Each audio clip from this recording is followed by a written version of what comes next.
Of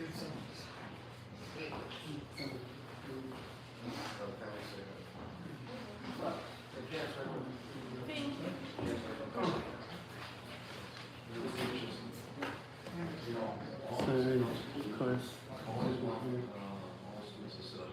Thank you so much for making.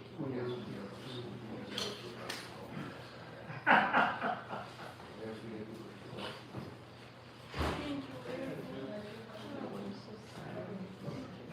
Stuff I've never heard.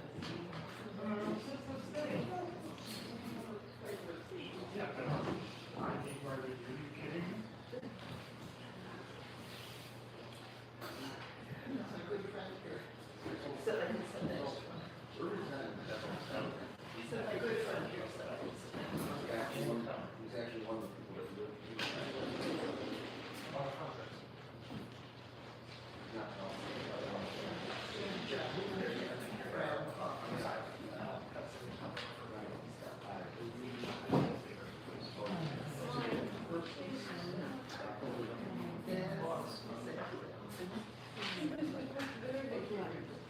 He lived a very good life, except last 6 months when he was in a nursing home. It wasn't the same.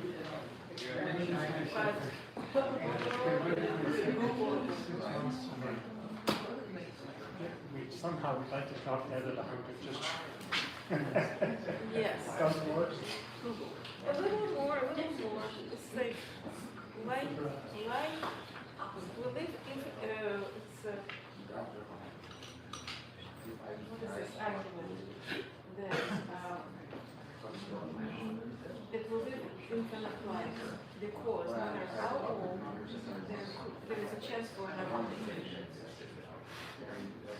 For the next because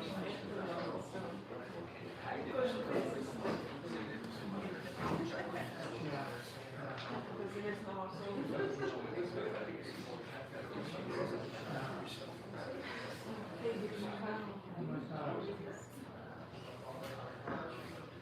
majority is like our friends or our relatives, but not my father's personal friends, because they were all either dead or I usually tell the neighbors.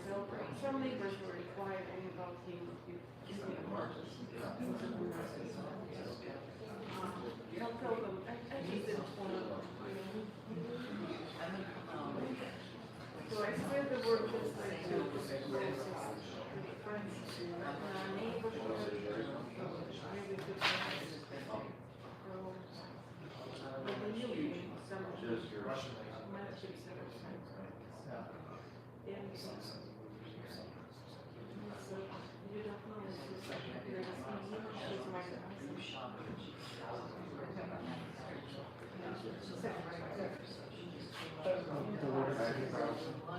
Yeah. The third row.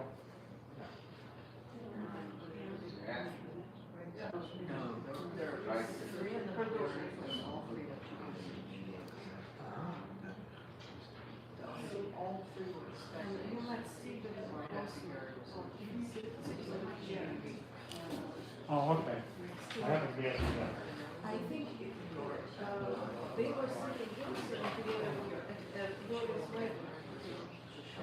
Yes, the same thing.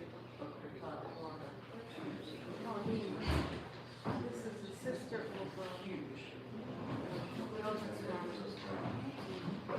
Ah, okay.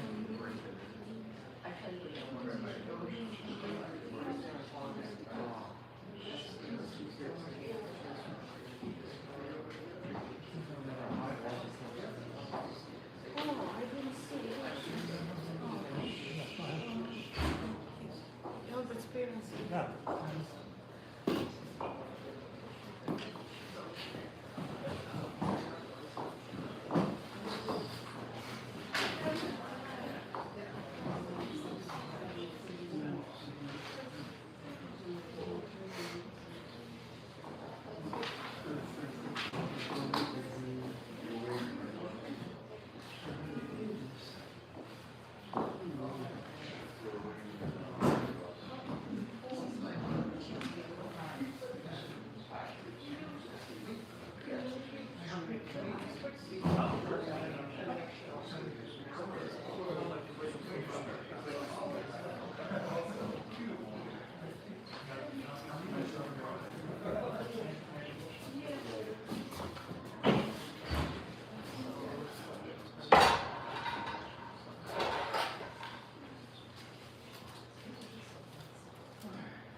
pressure.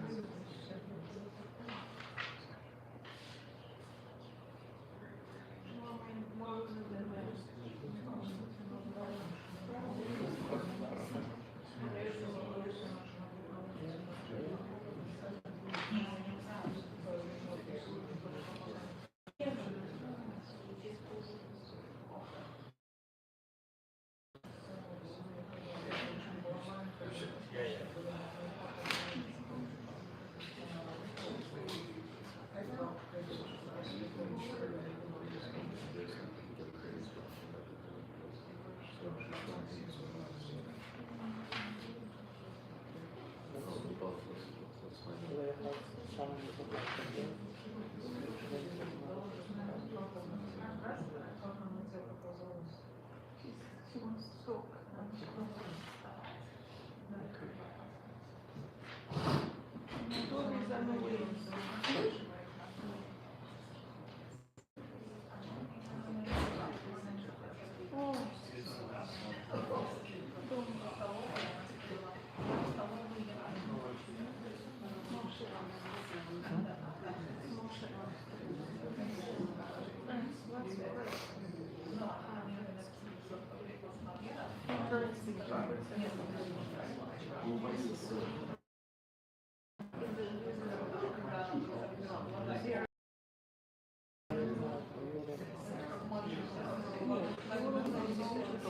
Это сестра.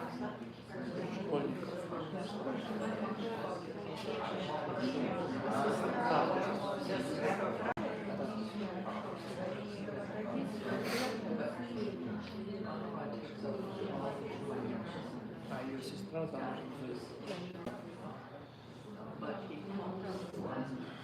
так Альберт и Гена, они братья.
Ну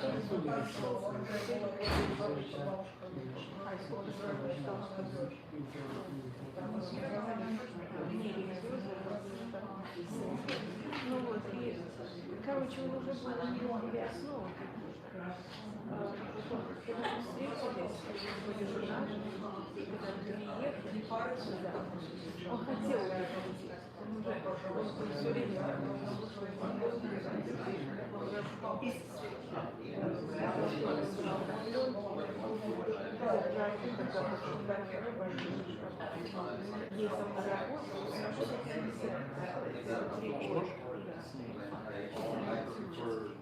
и там он тоже встретился, там рыбозюка, короче, он попал в Сибирь. Когда переехали,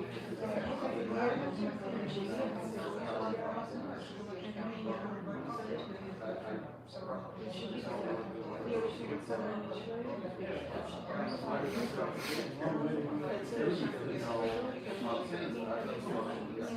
Не столько через веру, сколько в общем рационально.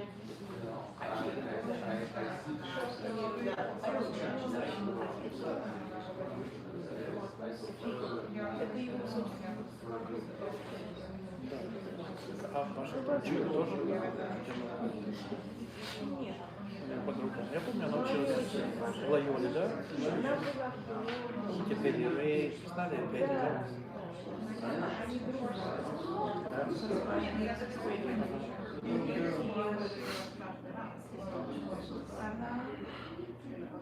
Они очень уважают, что Но вам не трудно было как-то жить? Ну, когда вот вы же как бы вы стали соблюдать, а Лена еще нет, в доме нет. я вообще тоже, я сама тоже переходила несколько месяцев в субботу смотрела фильм. Все остальное у меня был длительный переход на жизнь. Ну, короче, нет, это было нормально. Видео.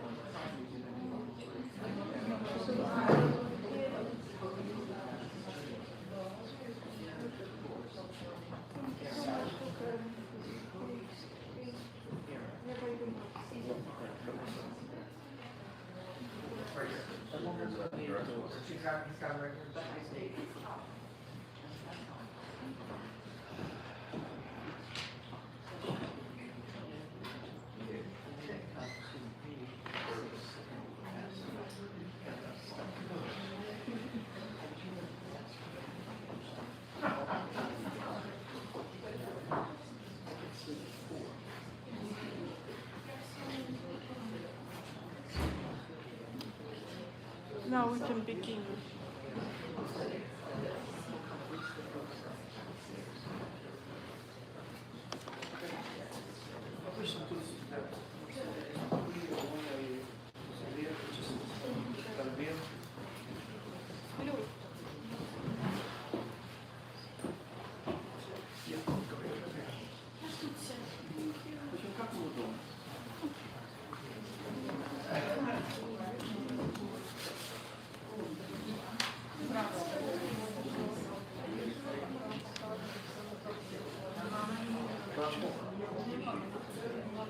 Ladies and gentlemen, would you please silence your phones for the service, not to interrupt?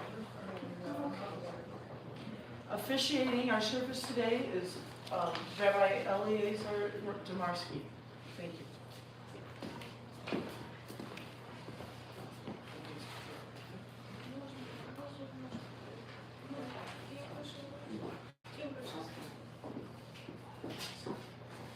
מזמור לדוד לדבר לאקסור, בנזדשת ירביצני על מימין החוז יגלני, נפשי שב וידחני במעגלי צדק למען שמו, גם כי ילך בגיא צל מוות לא ירא כי אתה עמדי, שבטך משם תקהמה ינחמני.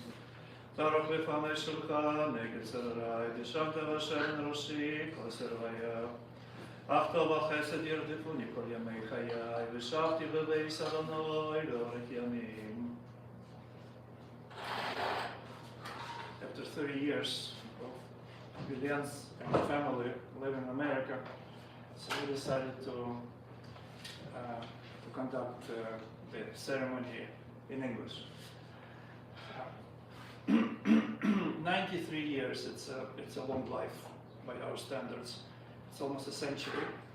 And Villen lived not just a long life, but he happened to be born and lived through a very challenging period in a world history, in Russian history, in Jewish history. And what I think helped him is, I would say he was lucky, but it's not a luck in our understanding. He was very gifted. He was born, on one hand, he was born a very gifted person. On the other hand, he developed many character traits. So something was a gift and something he developed himself. But both of them together helped him to live, I would say, very successful, very good, fulfilling, successful life. He was born in 1932, which is a few years before the war. And of course, it's his childhood, the war affected his upbringing. The family was evacuated and everything what happened with it. But nevertheless, again, those talents, they showed themselves. He, in Russia, after 10 years of schooling, you get a graduation and graduation diploma, and there's a five grades.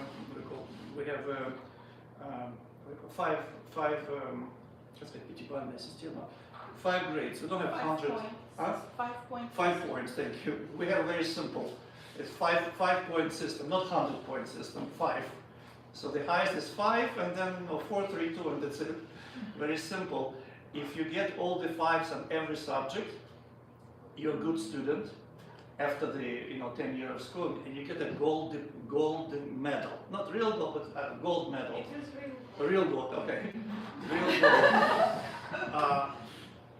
Needless to say, a lot of Jewish students graduated with all 5s, but did not get gold medal because they were Jewish. And I've heard many stories how they, kids were very bright, but they were refused the gold medal because just it couldn't be. You're Jewish, you cannot have it. But he did. He was a very good student and he had a gold medal. I don't know if you have this medal yet, I don't know. You have it? Oh, it's amazing. He had a gold medal, which is a big accomplishment, for those who understand the history of this. And besides that, not just a school, he was so bright, so well educated, so well self-educated. He learned French, he learned English when he came here. He was great in writing, in poetry, in music, and we're talking about 50s, 60s. It wasn't like now, like here today, especially it was in Russia. And he was shining throughout this whole gray lifestyle. And that's how he was throughout his life. That's amazing. But the shadow of this fear of persecution after the war and Stalin's time was always present in his family. And what Miriam told me, his father told him, listen, in case you will be sent to Siberia any night, any day, the profession you choose makes a difference. So go to mining. I don't know how mining engineer would help, but he said if you're not a miner, but if you are a mining engineer, even if they send you to Siberia, you'll be on top. Somehow, for survival, it will be very useful. So that's how he chose his profession, which is, for us, is very, very amazing, right? That's the criteria to choose the profession based on if you would be sent to Siberia, that's how you would survive. But nevertheless, he was a miner, not miner with hands, but he was an engineer. But he participated in every stage of the business, of the process. He was in mines himself, right? And he was leading. He was on top of many people, and he was shining even in the mine. And that's how he was throughout his entire life. At some point, during the college, right? During the college, he met his wife, Toiva. And again, a little bit of history of Russia. When you finish the college, university, you had to work for at least for 3 years where the government sends you, because they wanted artificially populate all the areas of Russia. So they decide, the government decided with centralized economy, they decide where to send you, where you will be useful. And they said you have no choice, and you have to live and work there for at least 3 years. And only then you're free to go back. And if you go to far away places, there was another advantage. You can come back. He was from Moscow. You can come back and you can still reclaim your, not citizenship, but you're allowed to live in Moscow, which is, again, for us, non-Russian speaking people, it's very strange how you, government also decided where you would live. So if you were from Moscow and you finish college and you go where government sends you and you work for three years, you're allowed to go back to Moscow. If you refuse to go where they send you, you lose your Moscow, what is it called? Not Moscow. Stamp. What? Stamp and a passport. Stamp, whatever. Right to live in that city. So they sort of didn't have much choice because he was from Moscow, he wanted to live in Moscow. So they went to Siberia. Not in camp, but he ended up in Siberia anyway with his wife. And he worked as a miner there in mines. And after 3 years, he was allowed to, he came back. And that's how the rest of the family, Miriam, Leah, right, that's everybody born and lived in Moscow. But again, in addition to his natural qualities and gifts, he was very disciplined. He developed certain character traits, certain lifestyle that helped him a lot and kept him moving and moving and moving. He was 93. He was driving almost till the end here in America. He was driving the car in his 90s already. He had a very rigid schedule. He had a calendar, paper calendar, where he would write for the whole year in advance, all the birthdays, all the appointments, and when the year was over, he would take a new calendar and copy, because Gregorian birthdays are the same, so he would copy the same birthdays for the next, and every day he had a plan. Every day, the whole life he had a plan, and there was no room for being depressed. There's no room for, we have this, mommy, I'm bored. He was never bored, because it's an amazing example for all of us here. He was never bored. He always knew he had a goal, he had family, he was very demanding but very good father for Miriam. And when Leah was born, they were almost her first parents, because mother was here, right, for a few years. They raised you, understood, for some, and then the whole family reunited. And you will speak, right, that throughout the life, he was very close to his granddaughter, and they lived nearby together. And he played a very important role in your life, right? And that's who we're talking about. 93 years, never bored, always moving forward, always learning something new. He lived here for 3 years in America, and that ability to create schedule for himself, I think it helped him a lot. In Psalms, we compare, King David says that man could be the two types of people. Either you're like a tree with a very strong roots and not necessarily many leaves. And there are type of people who have a lot of leaves, right? Very noisy, very colorful, but roots are not strong. And what happens to this tree, if even a small wind, it can uproot. I think even leaves help to uproot it.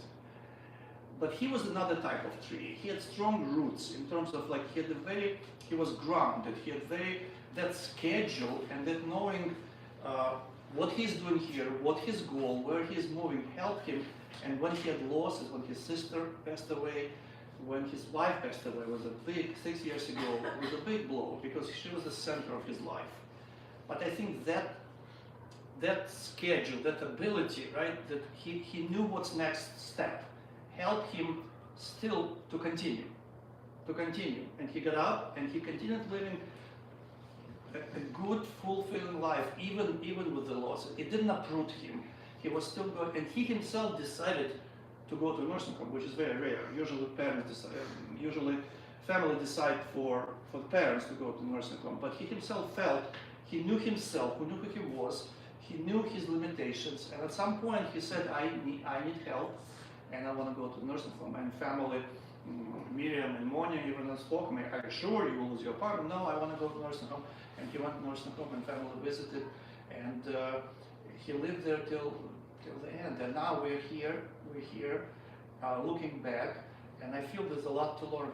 A lot to learn. It's a really very, very good example of a person who, from a material point of view, materialistic point of view, had very little in life, but he lived a very rich life.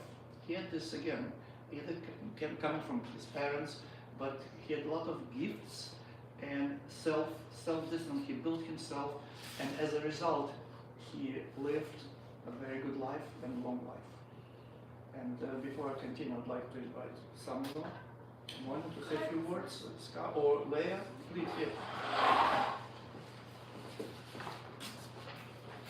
I wanted to go first, but maybe my father.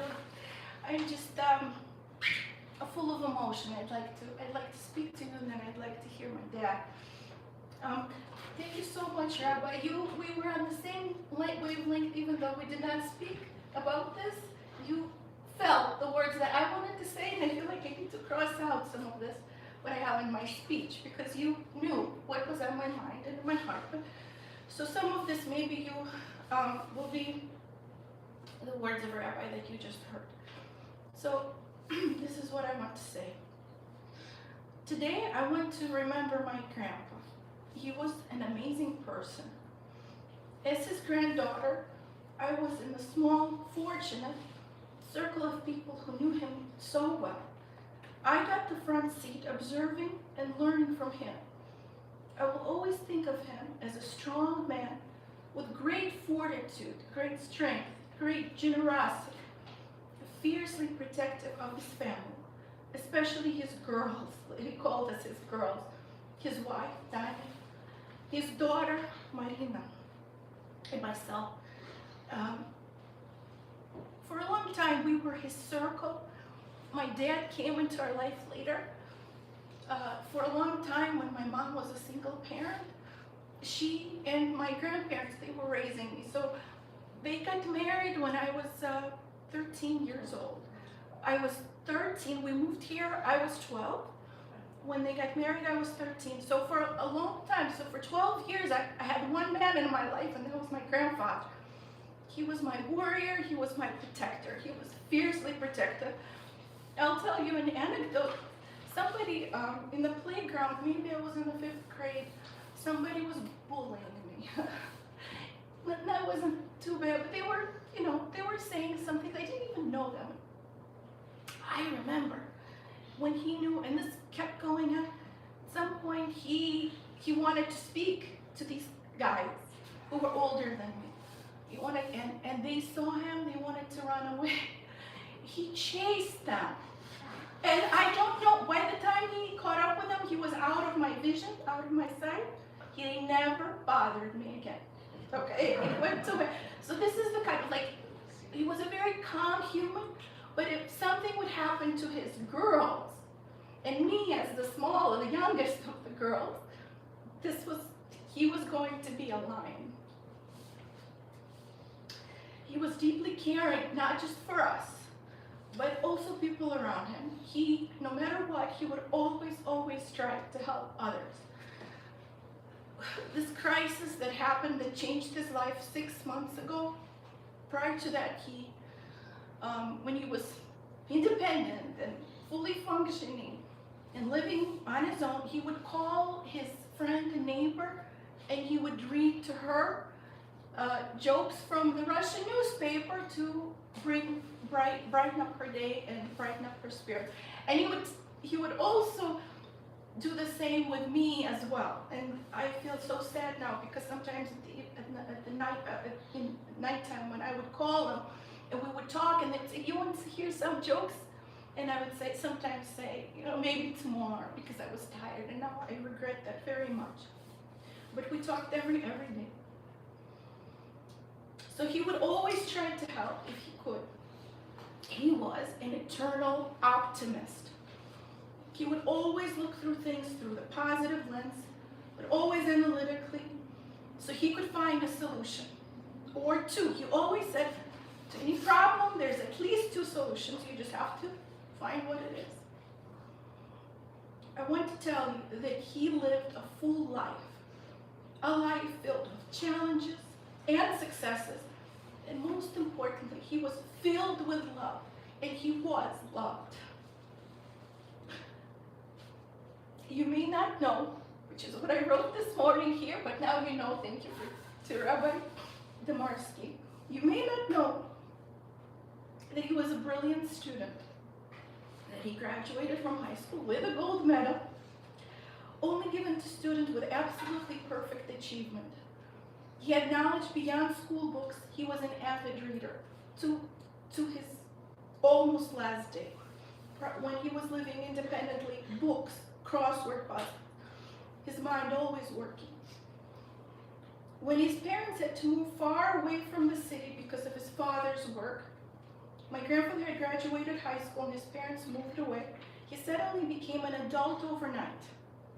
He had a very caring Jewish mother who took care of him very well, and suddenly they were gone. They moved to a different city. He was by himself in an apartment, communal apartment, nevertheless, his own space, his own apartment where he had to feed himself and clothe himself and all that.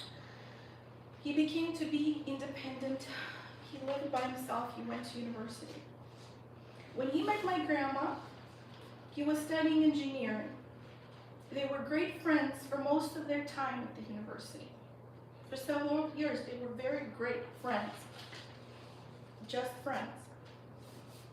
He was handsome and charming and quite a ladies' man. Grandma thought that he was too pampered, always looking, he was so put together, perfectly ironed clothes. She did not know. She told me later, I did not realize, I didn't know. He took care of himself. He ironed his clothes, he took care of himself. He had this dignity and integrity, and it was like that through his entire life. He showed up.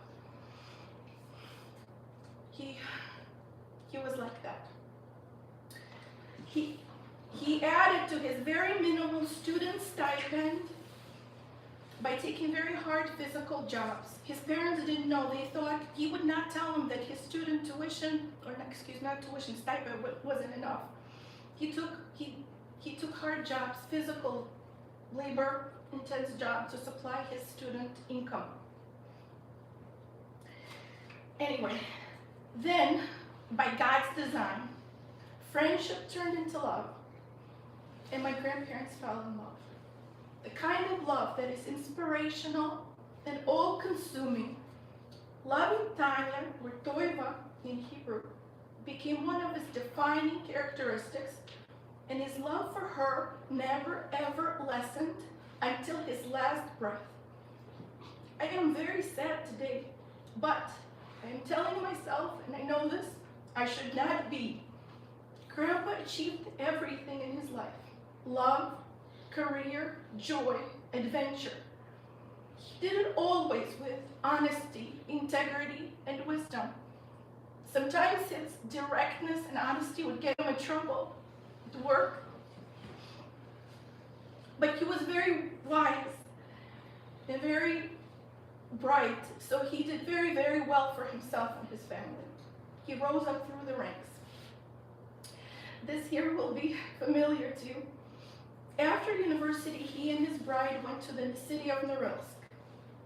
That's the very, very cold northern city. He worked in the mines as a mining engineer. He was the lead engineer, so he supervised a large crew. The crew were people who were sentenced and served their time there. He treated them with humanity, and his experience with them had a lasting impact on how he treated all people with dignity. He told me many of them were, some were imprisoned unfairly, but some were true hardened criminals, murderers and such. He treated everybody with dignity. He also, as an anecdote, he told me, Some of the engineers, lead engineers and crew supervisors did not return from the mine because of accidents, not just regular accidents. But if the crew didn't like them, there might be an accident. But he returned. He was always treated with respect. It was cold, northern, freezing place.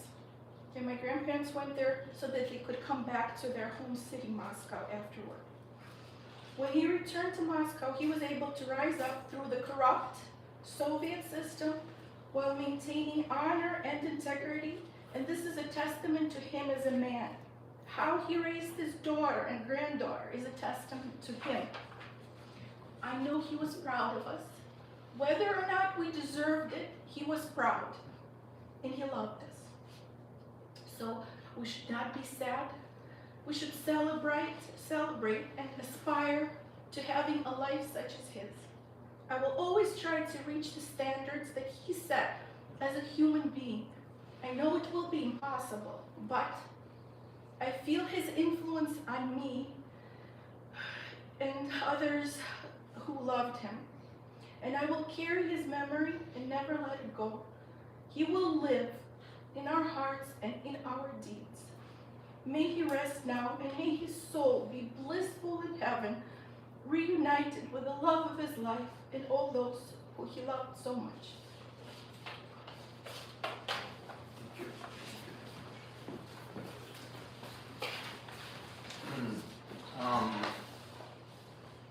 Not everybody is blessed to have, well, everybody's blessed to have one father, but I was blessed to have two. My father died in 2010, but Papa was always Papa. So my parents' life was mom and dad, they were my parents, and mama and papa. They were my other parents. And what I'd like to tell you now is that father is supposed to teach his son how to live. And I'd like to tell what I learned from my papa, Villen Polyashuk. It was amazing. The man was absolutely disciplined. You knew when to call him, because at 9 o'clock, he was out, he was doing his exercise, and at 9:30, he was out taking his walk. And at 10 o'clock, we'd have to call him. And if you didn't call him by 10:15, he'd call and ask what's wrong. So if you didn't want that call, you better call him at 10. So that's what we would do. But what I learned from him was that every day he would read for 2 hours. He would do 2 crossword puzzles in Russian. They were New York Times crossword puzzles. He did them in pen with no mistakes and got them all done. Every day. It was amazing. I would just look at them. I would come and I'd look through them. He did it every day. He would do that, then he would take his nap, then he would wake up and he would take his walk. And what I learned from that is that if I want to make it to 93, okay, with a sharp mind and being able to drive, and I used to drive with him. I used to let him drive because it was easier. It was fine, even when he was in the 90s. Okay, and that's the type of life that I have to live now that I'm retired. And the other thing I learned from him was it's true that because he was Jewish, he wasn't able to rise far, and he wasn't afraid to always tell the truth. It happened that he was in I don't recall, he was working on his PhD paper. He was in a research institute. It was all finished, and he went to turn it in. His thesis advisor took the paper and published it himself. My father-in-law, right after that, went and had resigned from the research institute, and went ahead and became worked in a distribution department, and he wound up rising through the ranks. And I asked him, Papa, how are you able to rise through the ranks? He said, because, okay, I was always honest. I always told them the truth. And they always needed somebody honest there to get the work done. So I said, yeah. I said, but they never treated me right. He turned to me and said, Monia, okay, if I wasn't so honest, I could be a rich man. And what I learned from that is when things started to become very crazy in the Chicago public schools, to behave just like that. And I came to him and I asked him for advice. I said, Papa, what do you do? He says, first of all, don't comment unless you have to. Okay? Always tell the truth and make sure you do your job well. And that's what I concentrated on for the last 7 years of my career, and it paid off. It paid off. The other thing that I learned from my father-in-law was submissiveness. Because with Papa, you had to do it right and it had to be his way. So even if I would set the table and the forks were not quite right, he would come and say, Monia, what? Like this. And in the beginning, it would irk me. But I learned that, it's just a fork. Move the fork where he wants, and it makes him happy. And I learned that from him. I also learned a great deal about Sheldon Weiss, because my father-in-law and my mother-in-law, they would discuss things relatively emotionally. Okay. And I started to be learning Russian in the beginning, and I realized that if I kept on learning, I'd know what they were fighting about. So I stopped. So one of the blessings was I was always peaceful. So while the entire family, I would be there peacefully, and they always wanted me around because I calmed things down. But what I learned from him is eventually he would always give in to his wife, Tanya. Okay, he would go, win, and then he would go ahead and just do what he wanted. Okay. And that's helped me in my marriage be with my wife, because my wife has many of my father-in-law's character traits. The exactitude, in Hebrew it'd be makpid, exactness. And she said, no, like this, with the knives. It's the same thing. It's like I'm looking it all over. I always do it the way she wants. And then she'll go ahead and do it. I said, dear, why don't you do it? Because it's not going to be right anyway. No, you do it. So I do it, and then she'll help me, and I'll have to go ahead and do it. So I learned a lot about that. The other thing I learned was he would always tell me, I would do little things, and he would say, thank you so much for your attention.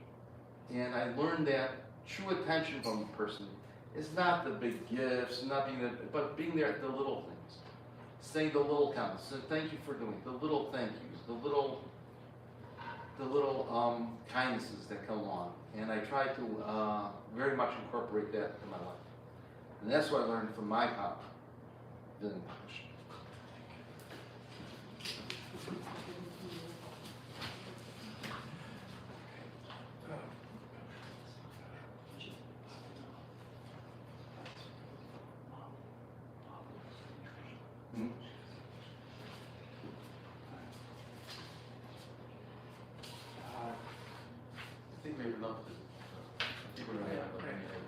I just want to conclude with final prayer, and it echoes what you said in the end. This prayer, in this prayer, the words are: we asking God to remember everything Velvel did accomplish in his life, and we're asking Hashem to reward him, and we're asking may his soul be granted the highest possible place among the most righteous. That's the meaning of this prayer. I would ask everyone rise for the version of this prayer. In the end, answer Amen. El Malerachamim Shoichem Bamromi Hamtzem Menucha Nechona Al Kanfei Ashchina V'ma'oz Kedoshim V'torim Ki Zohar Rakia Mazkirim Es Nishmas Velvel Ben Michael Shalach L'Alamo Bavur Shemishpochta Titen V'tzdoka Bat Askoras Nishmaso Began Eden Tihye Menuchaso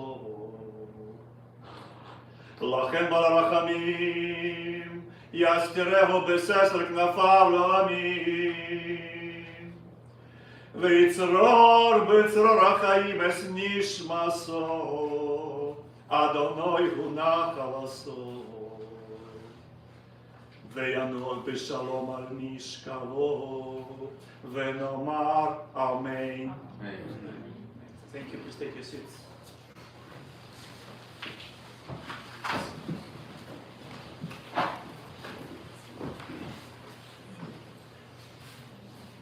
In about 5 to 10 minutes, we'll be proceeding to the graveside. I recommend you drive and follow behind the hearse, and that's what we'll be doing from this point on. I would like to see if I can get some pallbearers to please stand up and help us. Albert, Eddie, Steve, Vesco. 6 people.